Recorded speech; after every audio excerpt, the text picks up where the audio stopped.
This is Splice.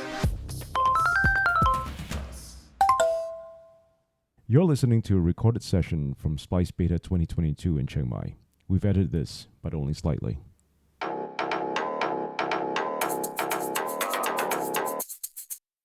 couple of years ago, my now best friend and business partner, Sam and I, we created the Daily Oz. So we took the name on Instagram, had absolutely no idea what we were doing with it, and then basically just started to create this thing that we thought our friends would want.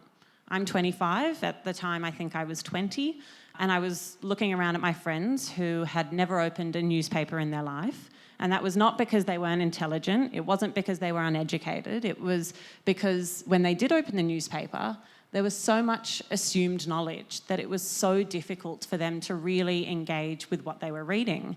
If they didn't come from a family that spoke about politics at home, how were they to know what a spill was or what, any of these political terms were? And so that was the basis on which the Daily Oz started. And for a very long time, it was just our friends who were reading it. It was people that we forced to read it, our mums. They were very supportive, but then something happened, and that something, like everyone else here, really affected what we did, and that was, of course, the pandemic. While we were doing the Daily Oz all these years ago, we were both in different jobs. I am not a journalist. I have never been a journalist. Sam studied journalism but was working as a lawyer. And we were doing the Daily Oz every single day before and after work. So it might be at 4 a.m. before we start a shift. It might be at 11 p.m. after Sam finishes some legal something that I don't understand.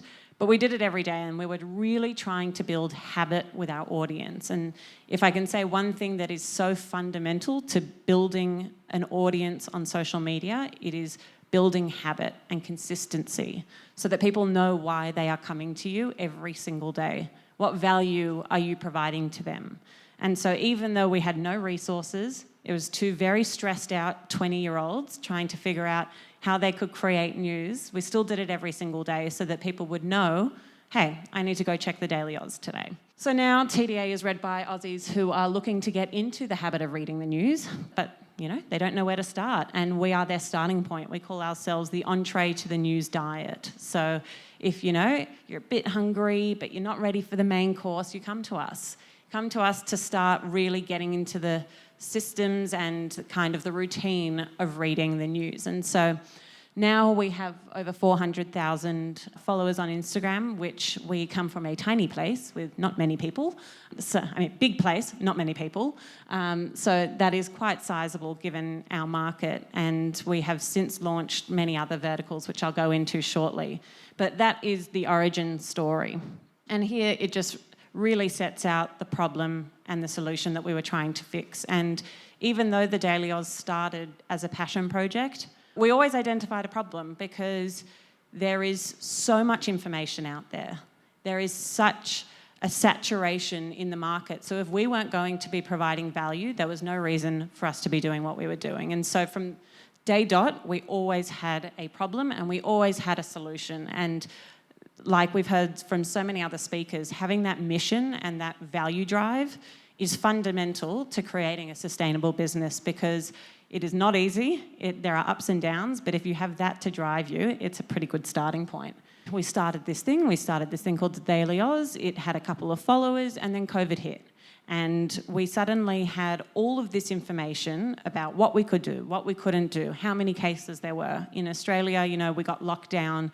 Melbourne was, I think, the longest lockdown city in the world. And so everybody was hungry for news and for information. And the thing that I always say as to why I think the Daily Oz took off in the way that it did is because with some news, very privileged people have no reason to read it. Politics doesn't directly touch them in the way that it does other people who rely on the government for money or who rely on the government for housing. And so suddenly we had this equalizer, that was COVID, that meant every single person had to care about what was happening in politics and what their leaders were saying and what the news was saying. And so we saw this very big surge in our followers during COVID, and so much so that we attracted the attention of some investors. And I know that we've all been through some of those wonderful sessions about investment. And for me, it was a much easier experience.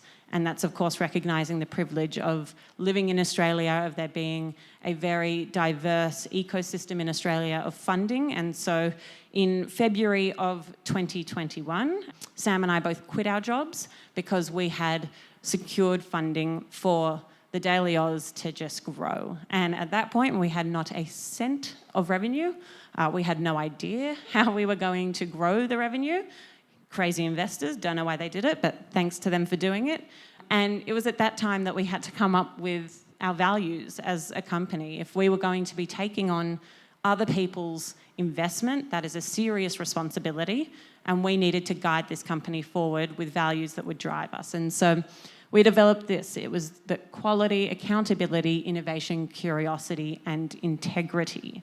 And all of that was based on what we understood about our youth audience. And so I guess I'll just stop here to explain a bit about our audience. So we know that 80% of our audience is under the age of 35, and we also know that the majority of those are women. Don't know why. We haven't done it on purpose. Everyone always asks if our thing is feminine. I find that insulting. Don't know what feminine news looks like, but I think news can be both feminine and masculine.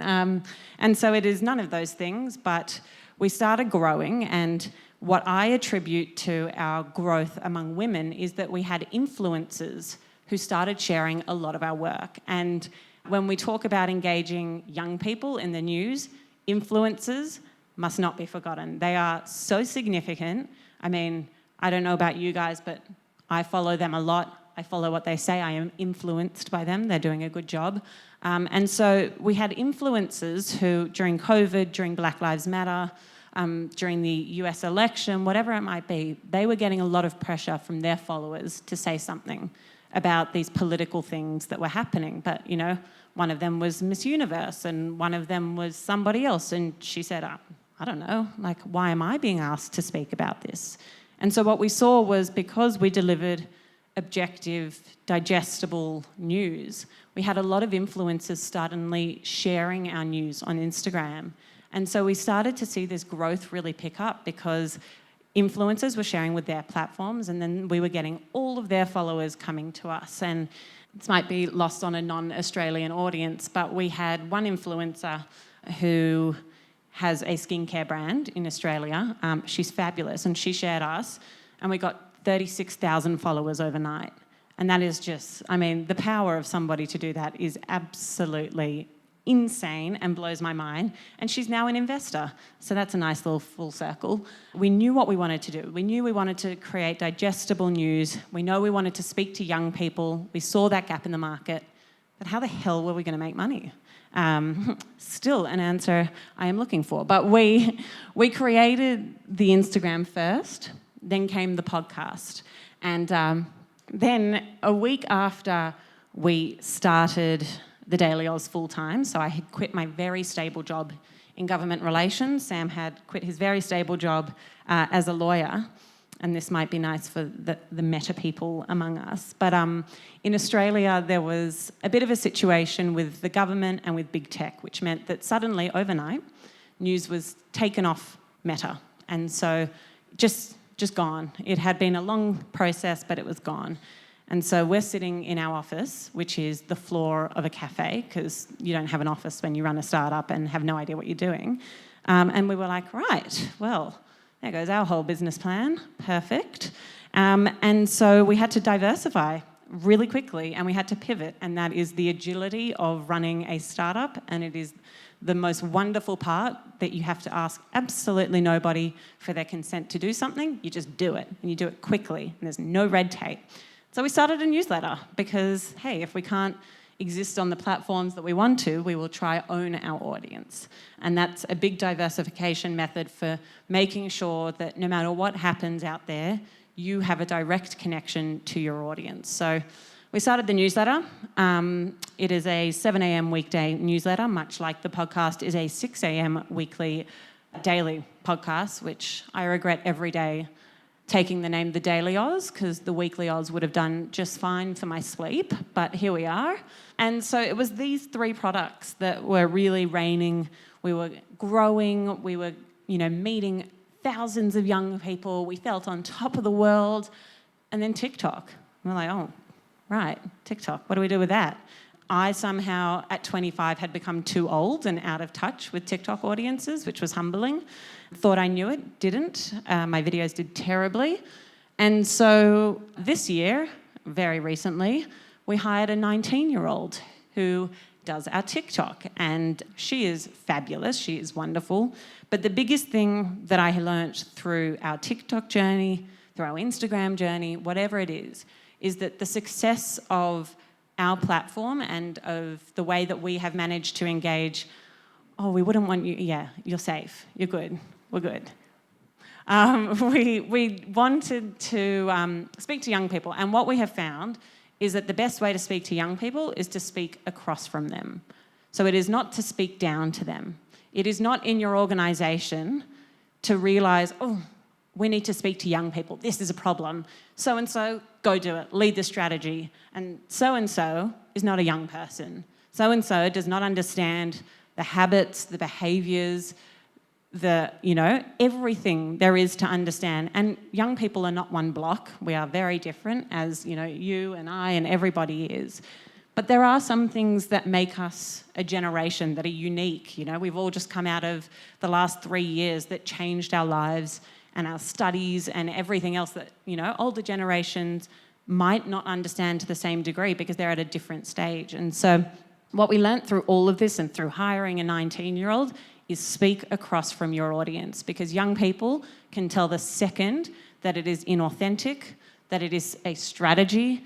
And we've seen this in Australia happen, that, the biggest media company in the world has invested millions and millions and millions of dollars into launching a youth news outlet in Australia, and they have hired young people, which is wonderful, but all of the decision making is still coming from the top, and all the financial decisions are coming from the top, and the top is not run by young people. And so even if you are hiring on the ground, even so, you need to be giving your young people some agency to make decisions and also to make mistakes, because that's what it's all about. We make mistakes every single day and we pay for them.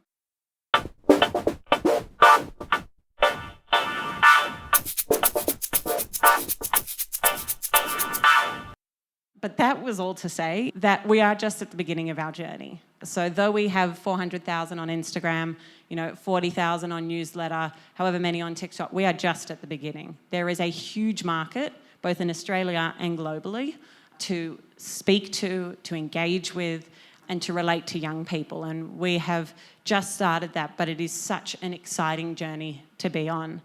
And I alluded earlier to the fact that very early on, we had investors, and investors wanted to understand how we were going to make money. And so I always joke that my co-founder, who is a very confident young man who just says whatever comes to his mind, was like, well, we're never doing advertising. We're doing things differently. Granted, we now do advertising, and that's our biggest revenue model, but you live and you learn. You just never say never, because unfortunately, though you might try to innovate and innovate and innovate, it is a difficult market, and when you are focusing on audience growth as your top thing, you need to take the revenue that you can at that time. So at the moment, we have got Instagram. This is an old deck, so I'll just kind of speak to it. But we have Instagram, where we put up Instagram story ads. And the reason that we don't do native content, so branded content, is because in Australia, like everywhere else in the world, there is a significant lack of trust in the news. And so when we look at the Australian media market, there are lots of publishers who will say, the best vaccines brought to you by AstraZeneca. And that is like mildly problematic when you are trying to get objective news. And so we have, it's gotten especially bad in the youth news space in Australia. I don't know if it's the same everywhere else, but certainly is at home. And so we have created a very clear delineation between editorial and commercial. And so every ad that is anywhere is very clearly marked an ad. There is absolutely no blurring of boundaries, because our most important commodity with our audience is trust.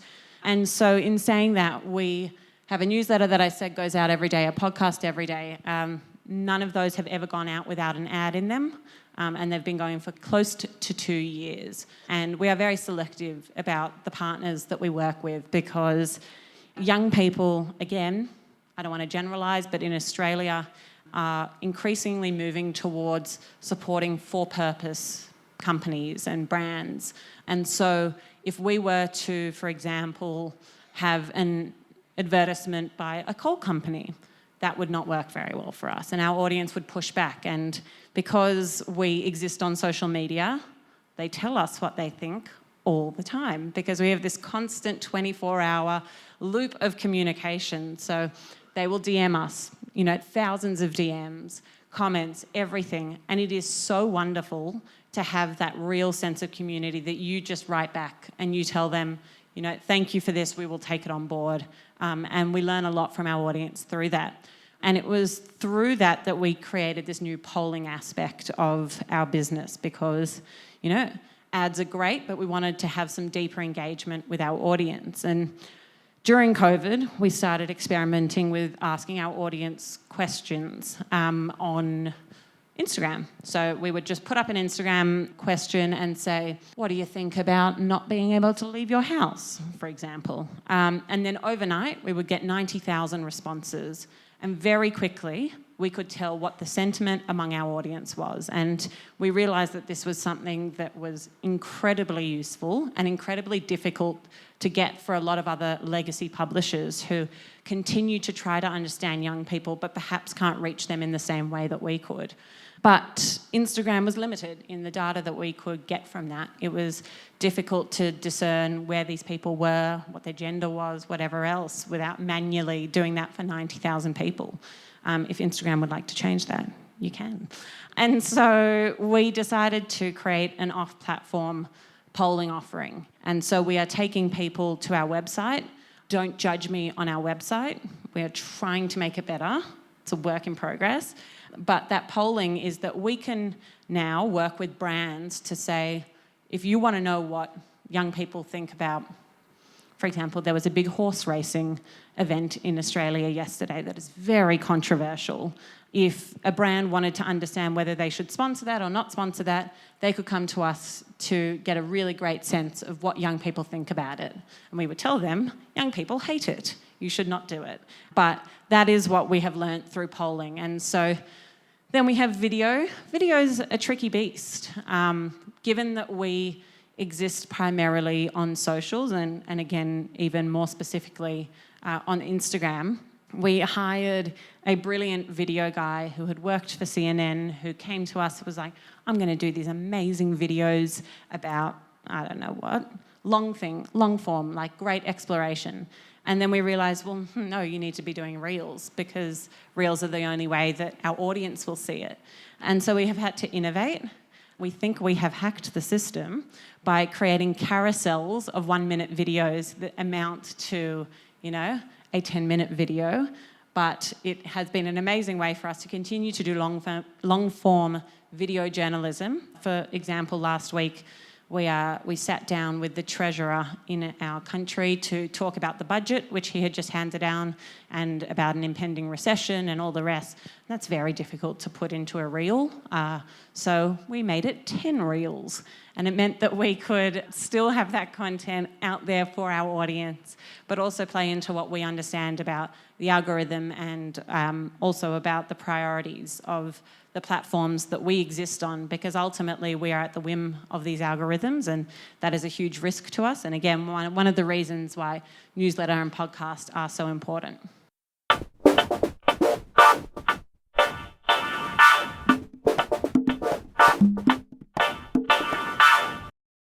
I think one of the values of what we do is that we're not a bunch of journalists who have had very traditional training. We are people with very varied backgrounds. I heard there was a reformed accountant before, and that speaks to me because I think that's when you get your best work, when you are not classically trained in one certain way. And so, we've got a team now, and we've hired a former economist and all sorts of people. And that's been a really great learning for me because we can then engage different facets of the young community and really appeal to them in different ways, not just through straight journalists and straight journalism, which has been fascinating. This is a bit about how we operate. So you'll notice one thing, big on colours, very big on colours. We have got 4 colours that we use over and over and over again, diagonally, always have.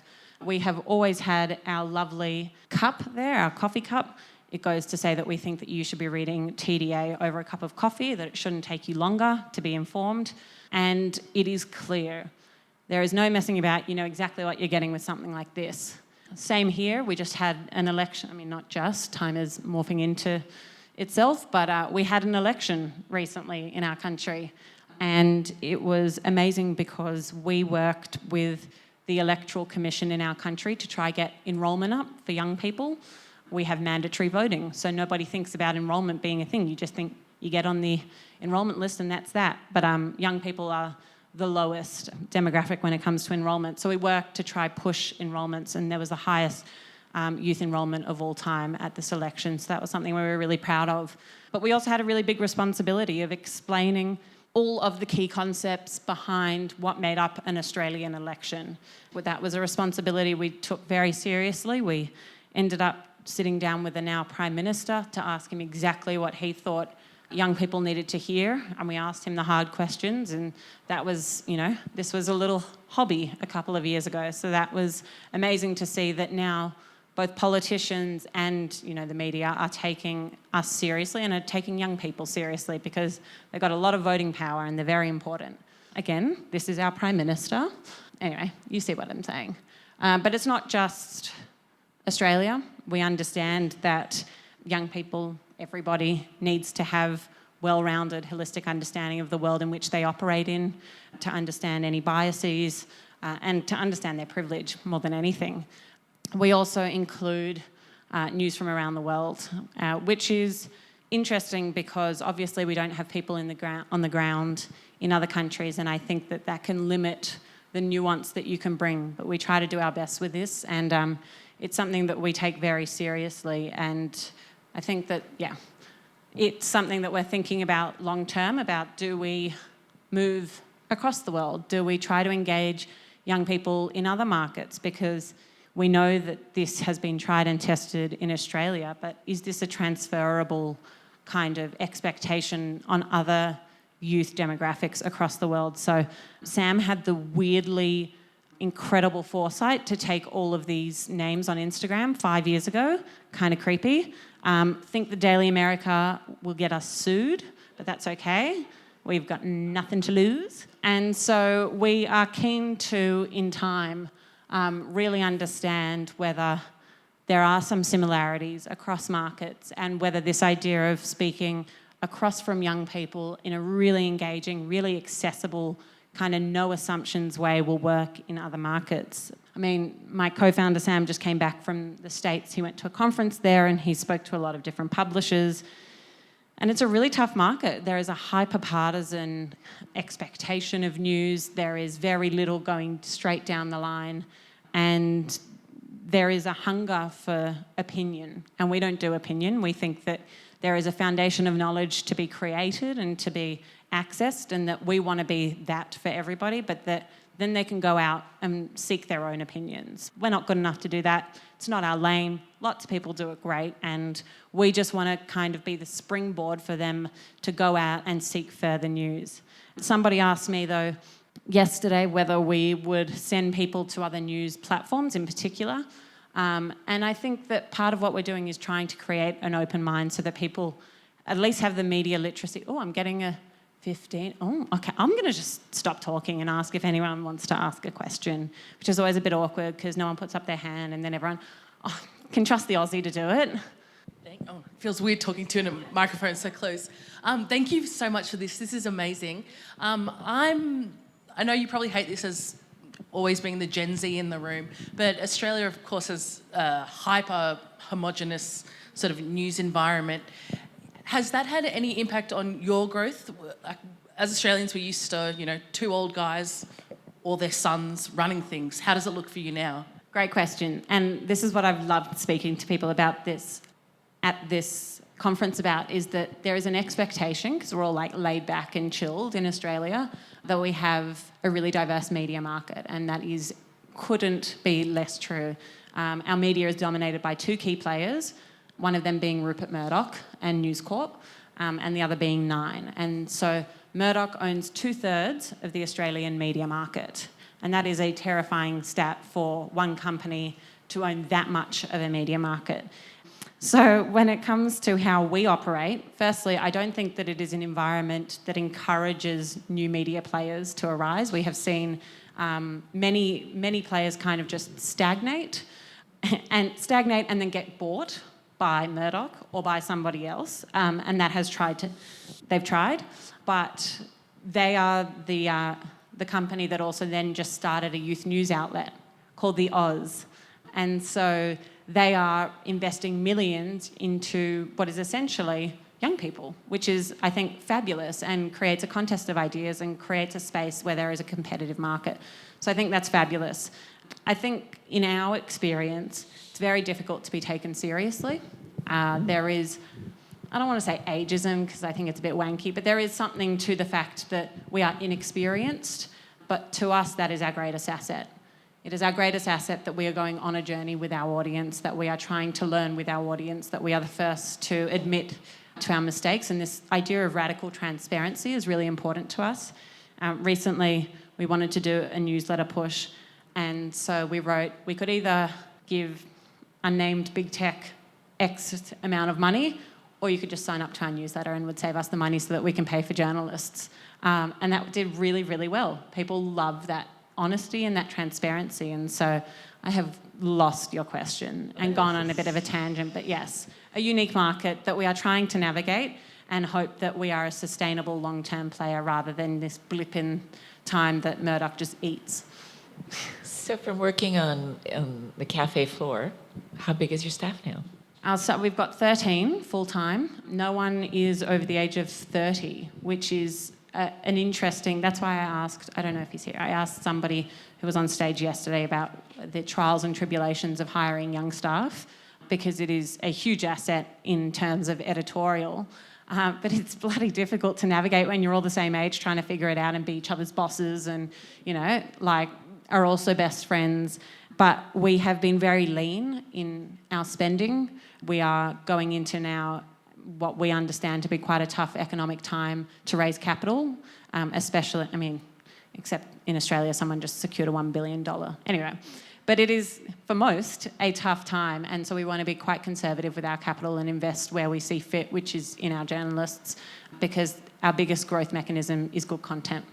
And when our audience grows, so too does our revenue, and they are so intimately tied that we're just continuing to invest in that. Yes, hello. So, hi. So I think Pat already asked the first part of the question, but related to that. So you said you have a team of about 13-ish people.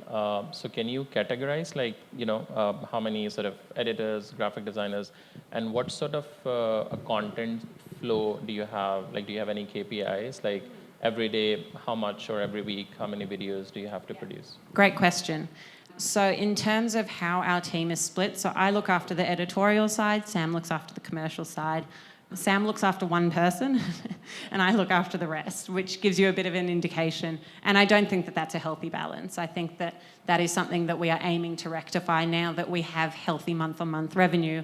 That needs to be invested in. There is one person doing sales and poor Tara is getting her money's worth. So in that editorial team, we've got a podcast producer who we only hired very recently, which, we should have done much earlier.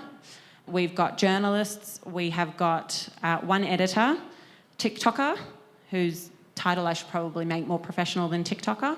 And we have also started a new thing very recently, which is a new revenue play.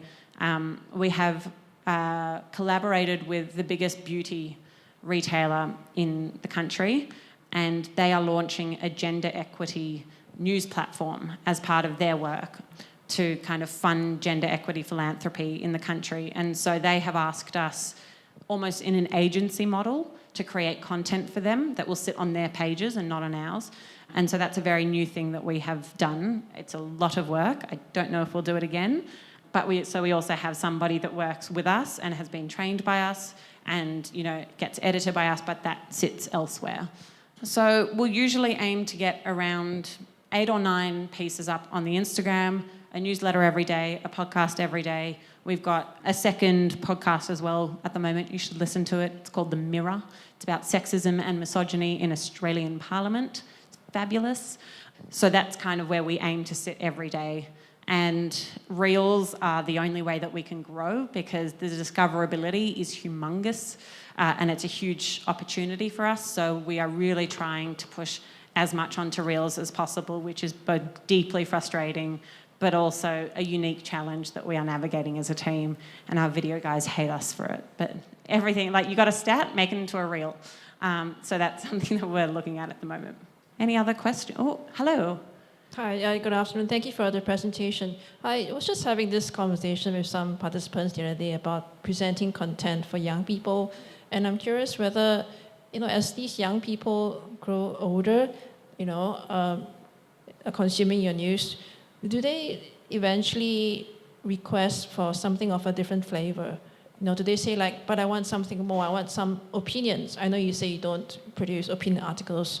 Do they make requests? Because I guess they may feel like what you produce may feel like one note, although I'm sure you might disagree. And then my second question is, could you share a bit more about your audience engagement process? Because I imagine it can be quite intensive, it being like around the clock. Two very brilliant questions, thank you. So, and I am going to forget the second one when I go to the first one, but I'll actually start with the second one first. It is super draining to always have audience feedback. I don't think that there's any way to shy away from that. I think that it is just the reality of what we have signed up to. In Australia, there was this whole big kind of court case around defamation, and that the High Court wanted media publishers to basically have somebody on 24 hours a day to moderate. And anybody that owns a media company knows that that is absolutely absurd, and that nobody could have someone 24 hours a day moderating. So I think that there's a long way to go between where we are at the moment, which is just our staff reading every comment, trying to respond to DMs, and having a 24-hour moderator. But it's really draining stuff. And when it's good, it's amazing. When people tell you that, you changed the way that they think about the world or the government or whatever it is, or that they have now started reading the news for the first time or shared it with their families. That is brilliant. But of course, it also comes with the fact that you can't ever turn off. And just before this, I was just going through our DMs to see what I needed to respond to. So it never gets easier, but hopefully as the team grows, that's something that falls as a burden or opportunity on everybody equally rather than a select few. And your first question, audience engagement, no? When they grow up. Oh, great question. Something that we think about every single day. So there's a publisher in Australia that is very much focused on women. And so it's been really fascinating to watch as they have developed alongside their founders' age. So first they did young adult content. Now they've moved into the young mothers, then they move into, the home loans and whatever else. For us, we think that young people are underserved when it comes to content, and so we are very much trying to empower the next generation to take over what we are doing when the time comes when I am no longer young. We don't see ourselves as graduating into older markets because, again, there are people servicing those markets. We think that our niche and what we can offer the most value in is this stage now, and so we hope to just continue nurturing that age group and create leaders, who are coming through the ranks through university now to continue to serve that, because I think that the adult market is not underserved, especially in Australia, and we'd like to see continual value provided to young audiences. May I clarify what you said about audience engagement? How many people do you have dedicated to audience engagement? None? Zero? No, not a single person. Audience engagement falls into all of our job descriptions. Comes into our content, it comes into our editorial direction, it comes into our commercial, it comes into our videos. So we don't have a dedicated standalone audience editor or audience development person. It comes into every single person's job, and I think that that's the best way. We always say that journalists now need to do so much. You know, like we don't have a graphic designer, for example. Our journalists create everything on Canva, every single thing. We have never had a graphic designer work for us. We probably never will.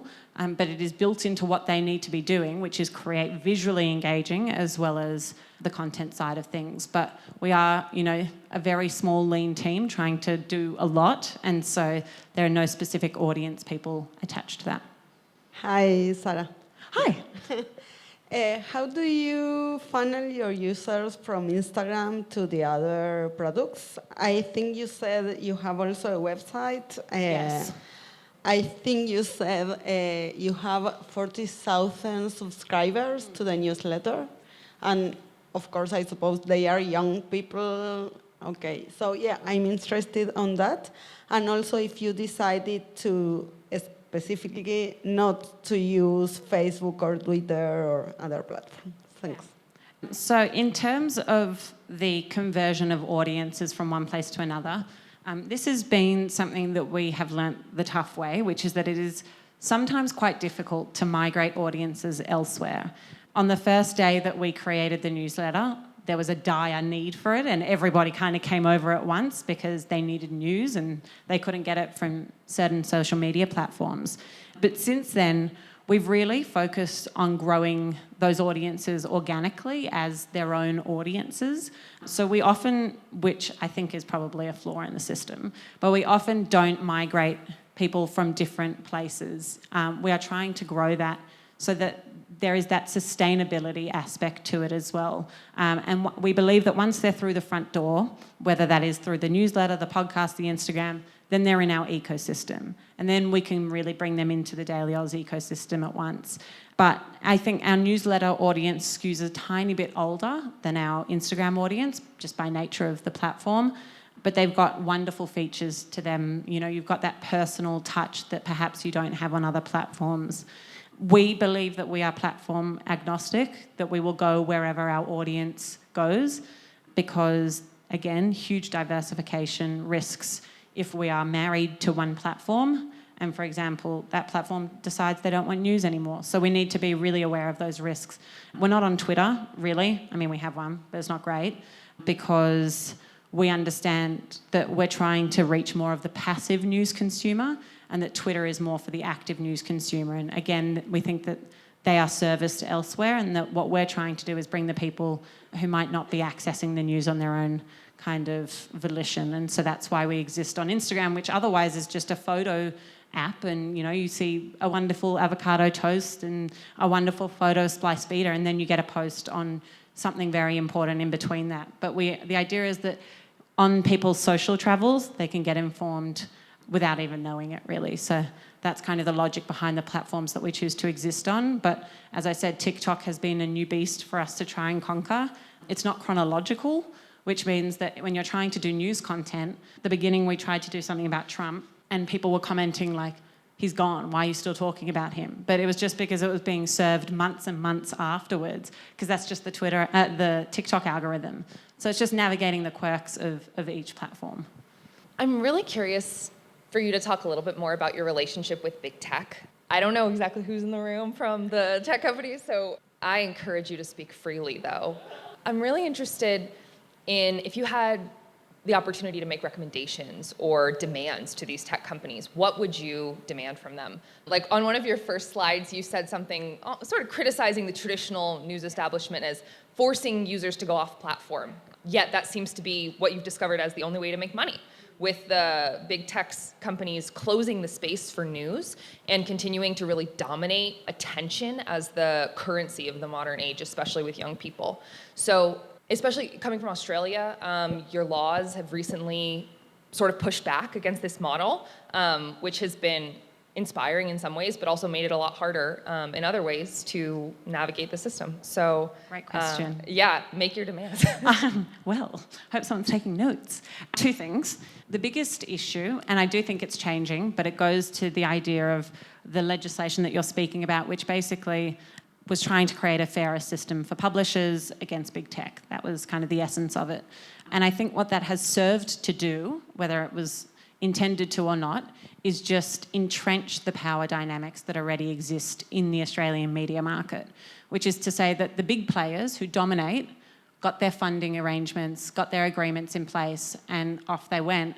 And smaller publishers, newer publishers, digital publishers, weren't able to, whether it was because they didn't have the resources, the connections, the networks, access that same funding. I think that the legislation, while well-intended, didn't actually deliver the outcome that was needed. But I do think that big tech is coming to the table in Australia. I think that, the fact that they're here in Thailand, wanting to hear about the ecosystem that exists is a really good sign. What our frustration is that a lot of the funding is never allowed to be used on journalists.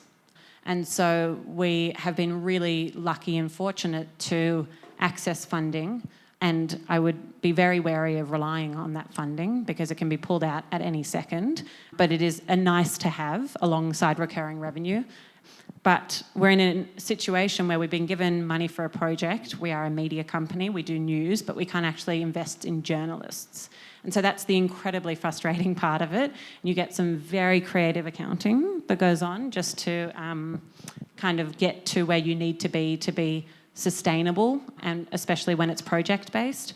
I think that there is a genuine effort to support the news ecosystem by big tech, whether that is a reaction to what has happened or whatever else it might be. We certainly feel supported as newer publishers now. Was not the case 2 years ago. And so I think that continuing to nurture those relationships, but also realising that you cannot be dependent on them, has worked really nicely for us. And if they'd like to fund journalists, that would be wonderful. But I also understand that, the issue's there. So that is my kind of take on it. Any other questions? Hi, I'm Anu from Mongolia. So You're famous. When you were showing this slide, I just quickly looked up Daily Mongolia just there. So I was wondering if you already have the platform, the accounts there yet. So what are you looking forward if you were to do the dailies? What are you looking in for partners in those locations? And I'm low-key pitching myself here. Oh my God, I'm flattered. I think that, look, the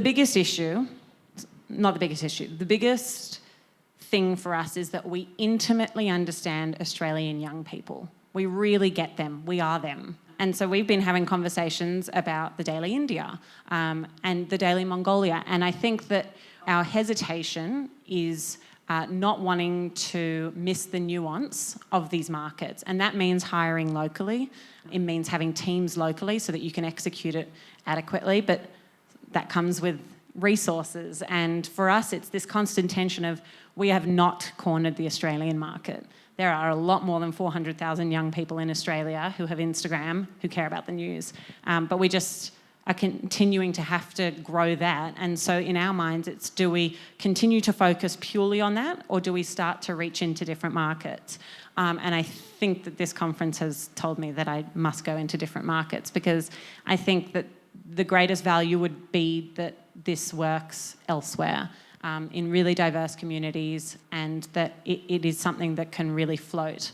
But again, it's just that constant startup battle of how do you allocate very scarce resources. So stay tuned. We're good. All right. Thank you so much for coming, guys. You've been listening to a session recording from Splice Beta 2022. Let us know what you think. You'll find us on spicemedia.com. This is a Splice podcast produced by Norman Chella at Podchaser. We'd like to thank our sponsors, Google, International Fund for Public Interest Media, International Media Support, Konrad Adenauer Stiftung, Luminate, Media Development Investment Fund, Meta, and Telemedia. This is Splice.